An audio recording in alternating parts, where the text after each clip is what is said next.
Halo Sobat Planters, sudah tahu semua kan kalau BUMN mempunyai 10 kompetensi yang harus dimiliki oleh para leadersnya. Masing-masing kompetensi tersebut mempunyai definisi dan perilaku kunci. Pada kesempatan kali ini, saya akan berbagi pengetahuan dengan Anda bagaimana para leader bisa mengimplementasikan ke-10 kompetensi tersebut.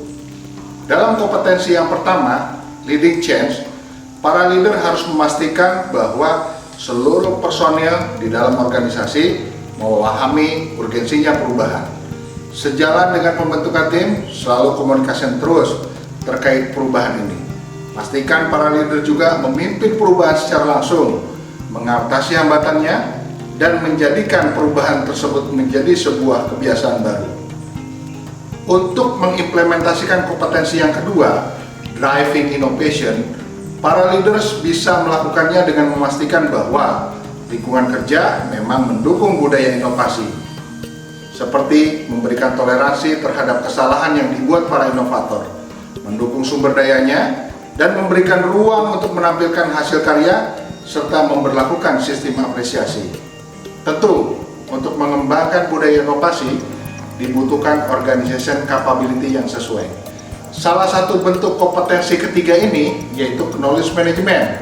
Implementasinya berupa pelaksanaan benchmarking, knowledge sharing, knowledge transfer, learning, dan knowledge center.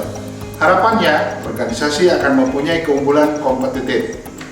Kapabilitas tersebut tentu ditunjang dengan kemampuan para leaders untuk memanfaatkan informasi yang sudah tersedia dalam berbagai kanal informasi.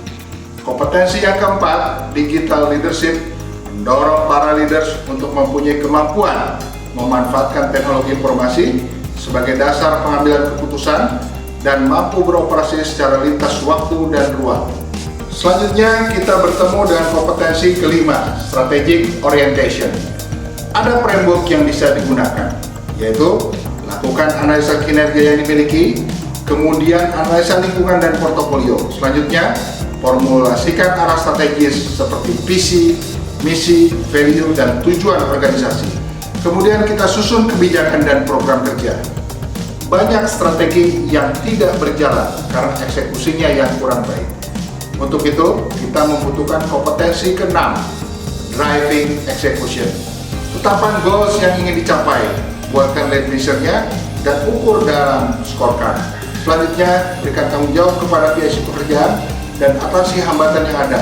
Jangan lupa jalankan reward and punishment.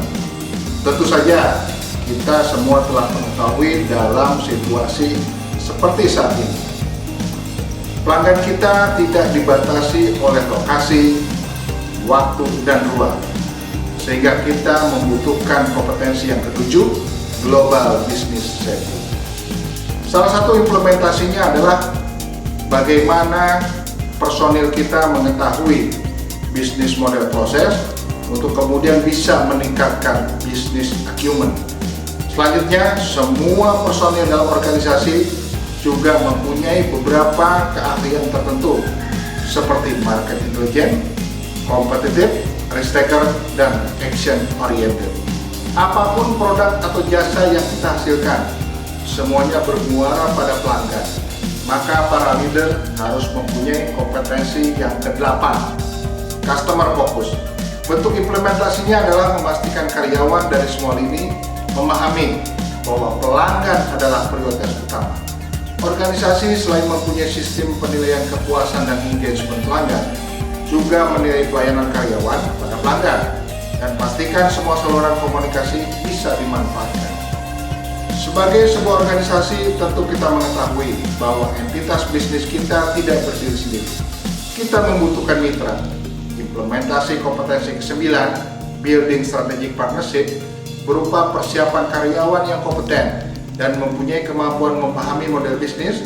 Selanjutnya, mampu melakukan identifikasi kekuatan dan kelemahan organisasi yang bisa disinergikan dengan organisasi lain.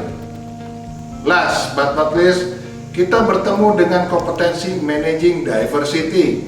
Bentuk implementasinya adalah bagaimana organisasi melakukan perekrutan karyawan barunya yang berasal dari berbagai latar belakang. memberikan kesempatan yang sama kepada semua karyawan untuk mendapatkan pelatihan, pengembangan, dan berkarir. Semuanya berdasarkan kompetensi yang dimilikinya. Sobat Planters, demikian beberapa langkah implementasi dari 10 kompetensi BUMN yang perlu dimiliki oleh para leadernya. Sampai berjumpa kembali, salam sehat dan sukses selalu.